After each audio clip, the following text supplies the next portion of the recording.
everybody. Today on this new episode of Activados, I'm here with a good friend, Giovanny Chavez, or Gio for short as well. Yeah, God bless you guys. I'm Gio.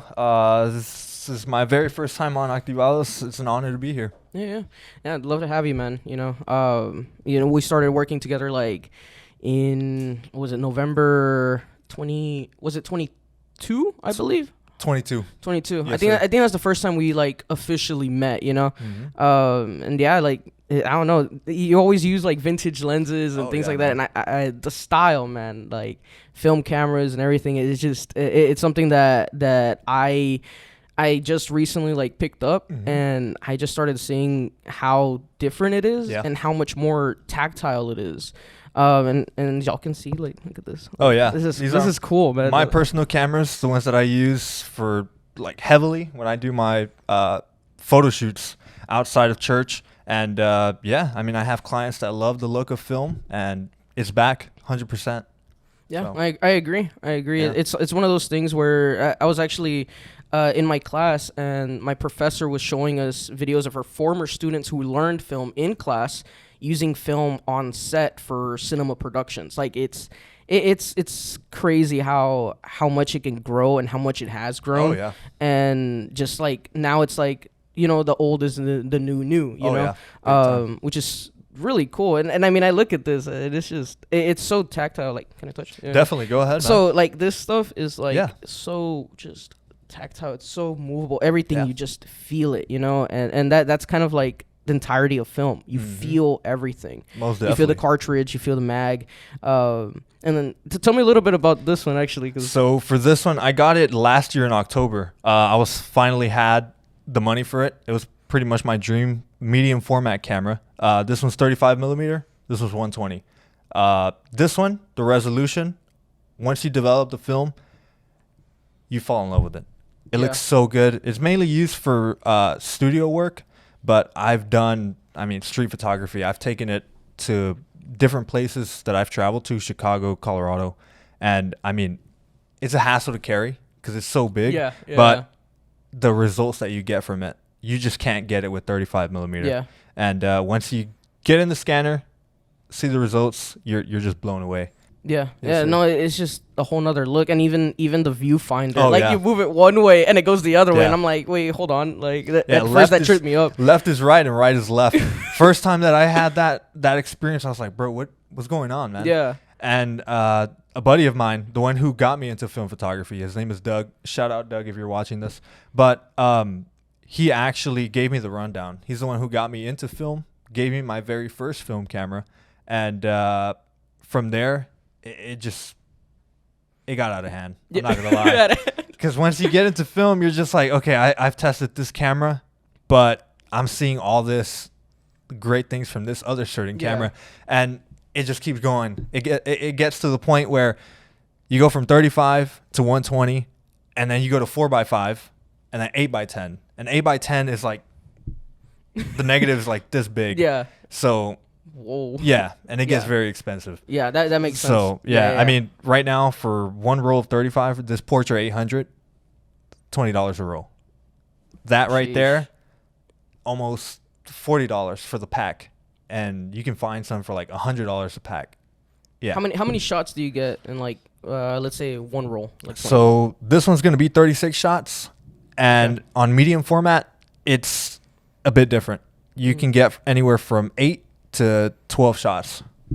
Dang. So wow. Yeah, that's wild. Because now like I'm used to, like, personally I didn't grow up with like film or like shooting film or doing this, and or honestly even like really have a camera and like trying it out until like recently I started learning about it. But like I started off digital, you know. So I'm used to just like 800 shots or whatever, you know. Like, but there's a whole nother practice, and I think it translates really well with actual digital, like the digital cameras nowadays, where you have to select shots. You know? You have to be very selective with the eye, because it used to not be like now, where it's like, you know, you can just hold the shutter down and like 2,000 shots, spray and pray, whatever, you know, and then you just pull. Like it's worse for editing, but it's like. But at the same time, it's like, what are you shooting, you know? And here you have to look at it, you know? You have to you have to make the shot count. Exactly. You have to. You have to. I've actually that's one of the advantages of shooting film.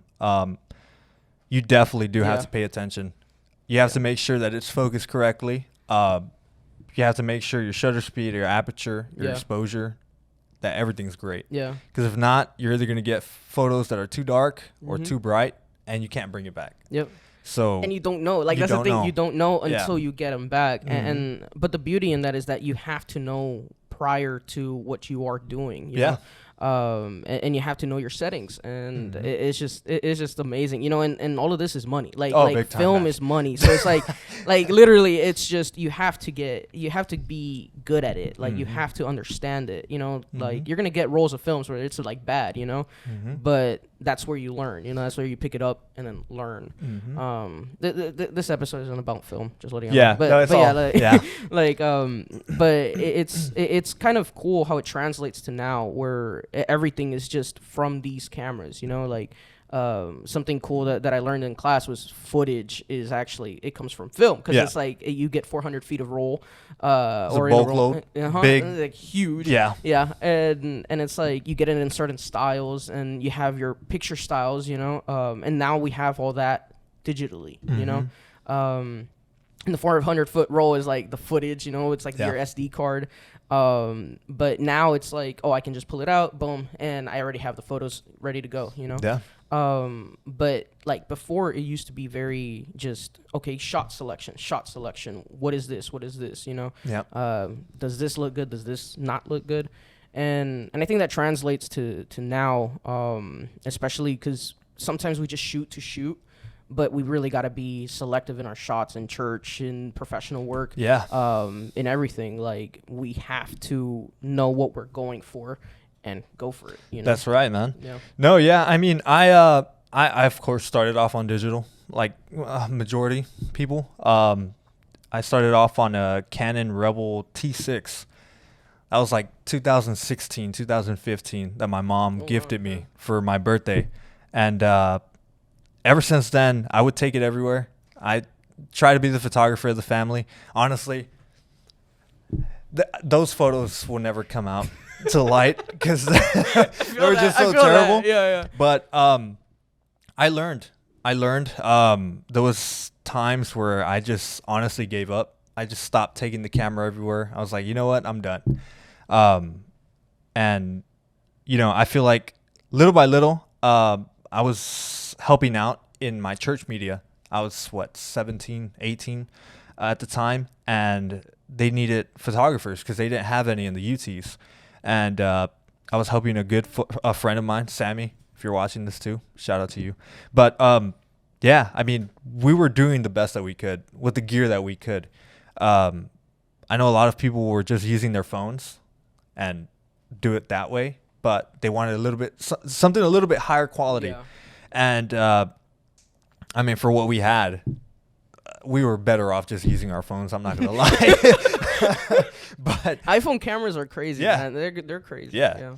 No, and I mean, over time, you know, thank God he's opened doors. He's opened opportunities. Over the years, trial and error. Yeah. We failed a lot. We got to experience many different things, many different projects that we got to work on together. But you know, I just love it, man.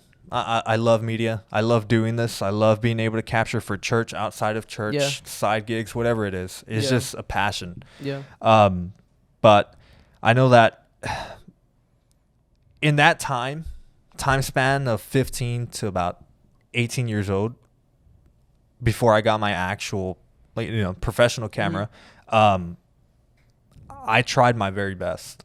And to me, that was very important because, I mean, I didn't have the best gear, you know? Yeah, I started off with that 18 to 55 kit lens, 75 to 300. Yeah.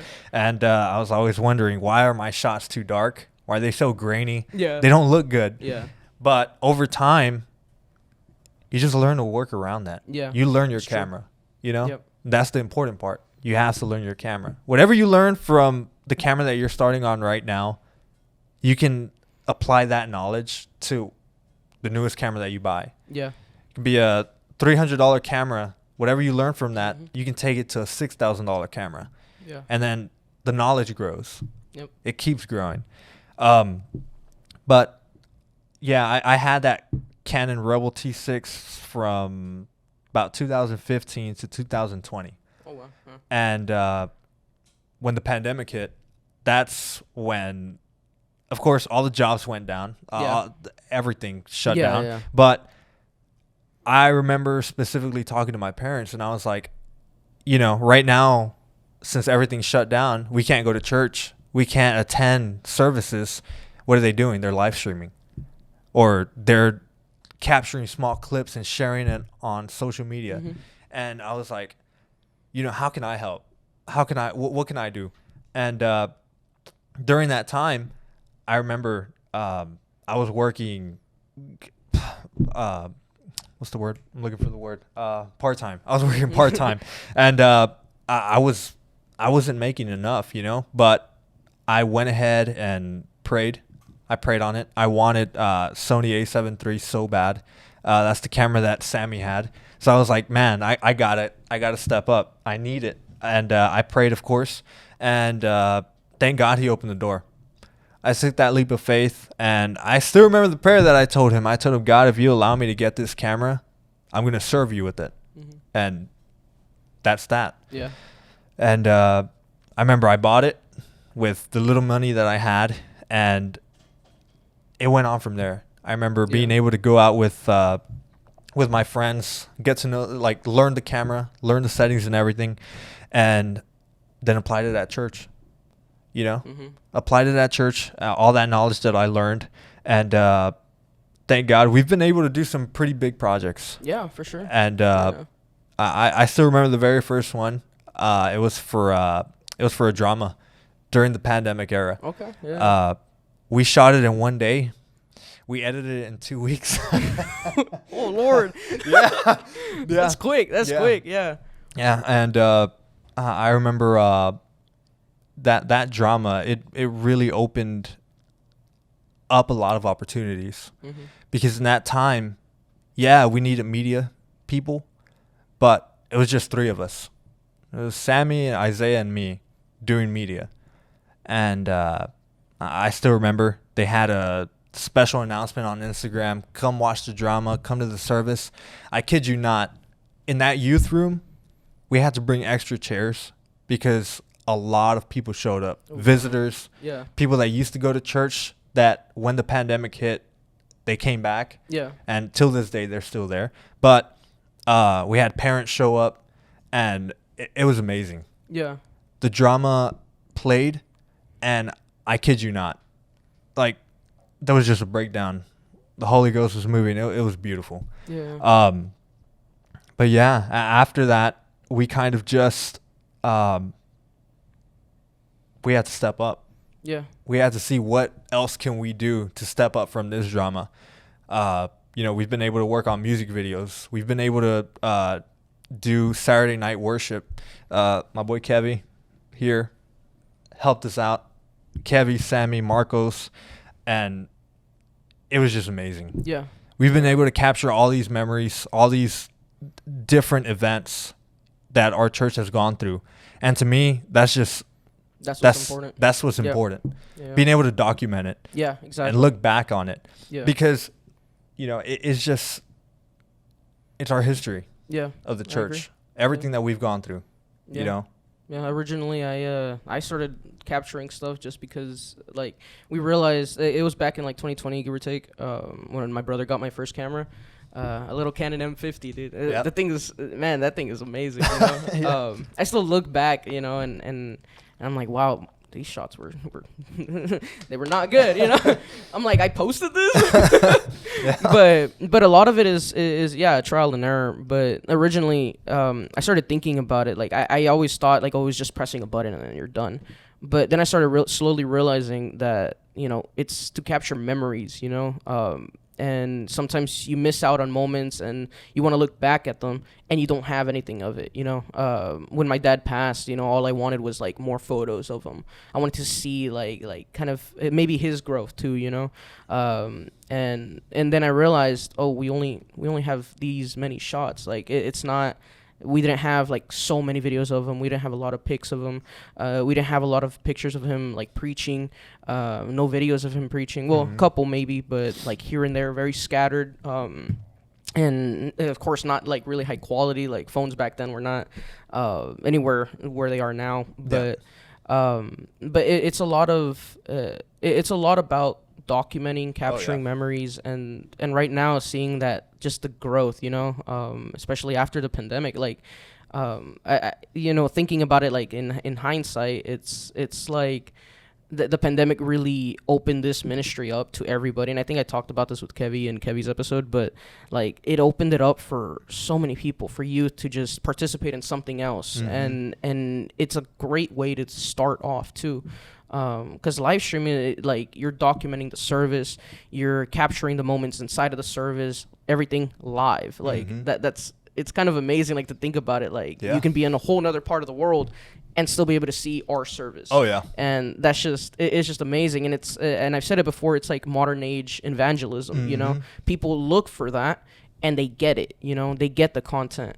And that's another reason why a lot of people had to step up and just kind of grow into the ministry. And now it's amazing. I'm amazed to see how much it's grown, where people have gone, like, and I'm amazed at it in my life too. I'm very blessed, honestly, and just how I can make it my profession. I made it my career, like what I'm studying, and it's just beautiful to see what just God has been doing and continues doing. And I know we've kind of talked about some projects lining up, and honestly, documentaries, man, like those things are, it's amazing, Any projects like you're thinking of like coming through? At the moment, guests that you guys just had, we're working on something, and we hope to start production soon. Right now they're just plans, but we hope that it starts up quick. Right now, as far as big projects, I don't really have any. I've been contemplating. I was helping out doing the recap videos for my church in Central from about 2021 till 2023. And, I was doing it every Sunday, recording, walking around church, getting different clips, trying to tell a story of the actual service, of the sermon. That's, where that's the most important thing. And I was doing that throughout those years to give back to the church, to give back to God, and serve him in whatever I could. So in doing those projects, I was able to learn different things, learn new things. You had mentioned earlier we met in officially 2022. November at that youth campaign. That's right. I still remember showing up that day. I brought my gear. I was like, I remember talking to Pastor Wesley. I was like, could I help out? And he was like, yeah, go for it. And those are the moments where I'm just like, I'm very thankful for them and very blessed because I'm able to help out and serve, but also learn from others. You know what I mean? Yeah. Because it was you, Kevy, Sammy. It was a big group. It was a very big group, and we were all able to work together.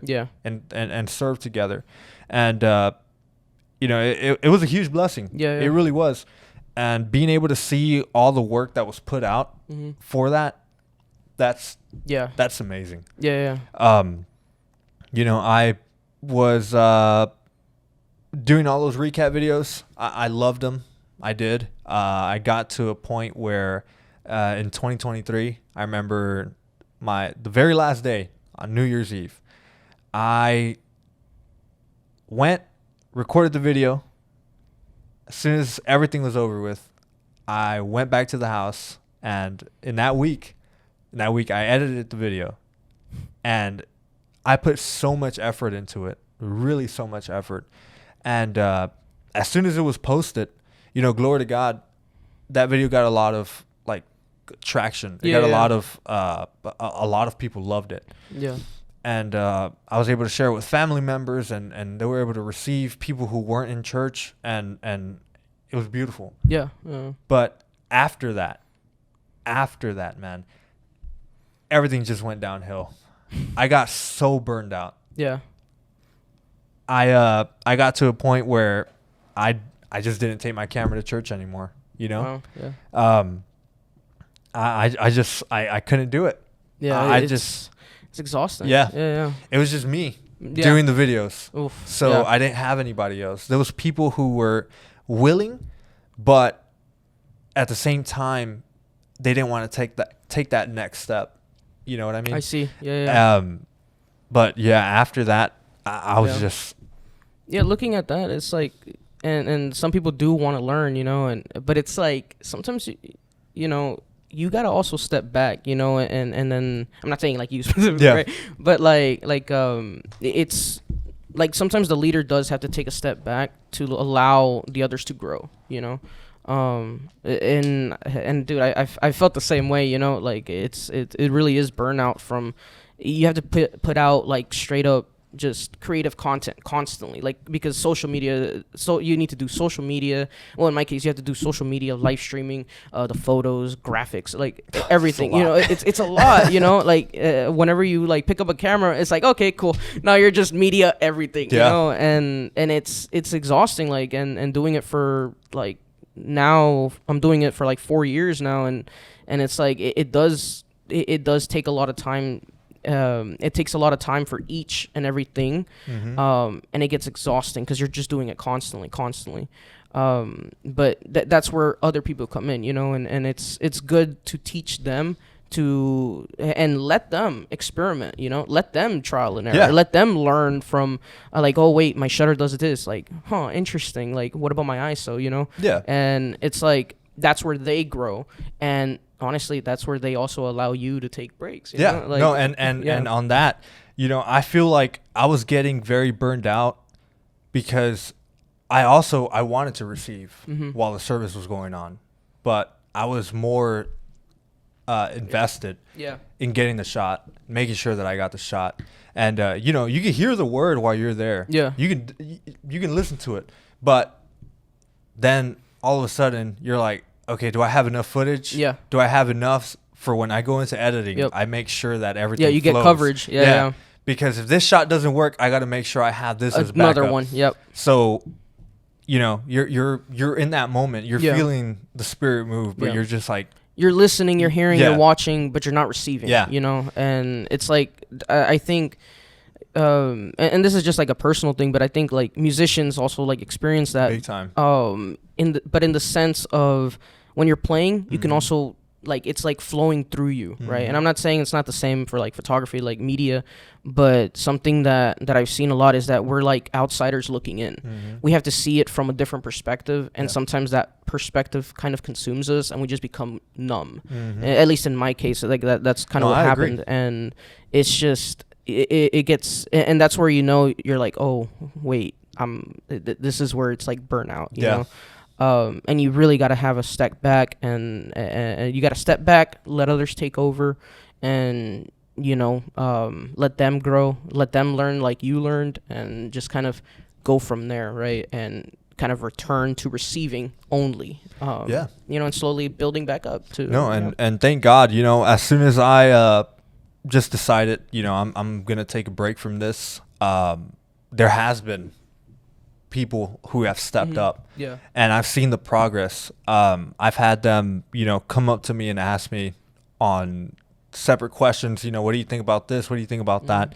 And, you know, sharing the knowledge. I learned from somebody. And I got it, you know, it goes like that. It's collaboration. You know. I think there's like, instead of competition, you know, collaborate. You know, we got to work together. This is it's an industry.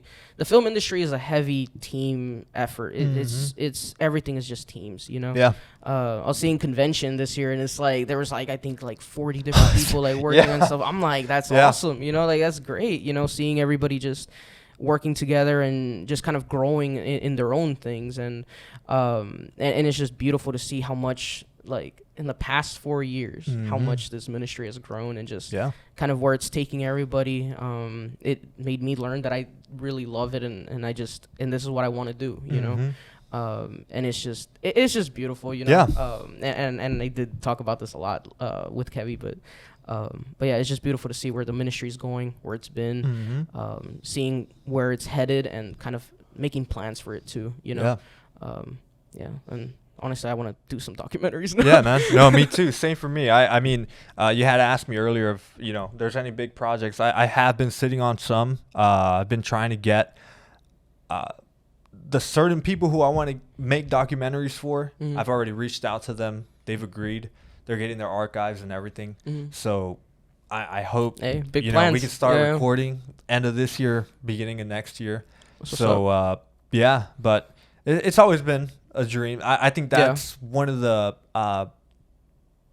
main things that just, around media, centered around media, documentaries. Those are just what gets me. Yeah. You know, because it's real life. You can't fake it. Yep. They've been through it. They've lived through it. Earlier you had mentioned about you know, being able to capture for you know, photos, videos of preachers and all this and that.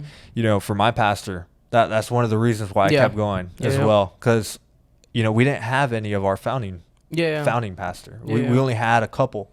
And to me, in the 50th anniversary from the church, I was like, man, only like 2 videos were shown.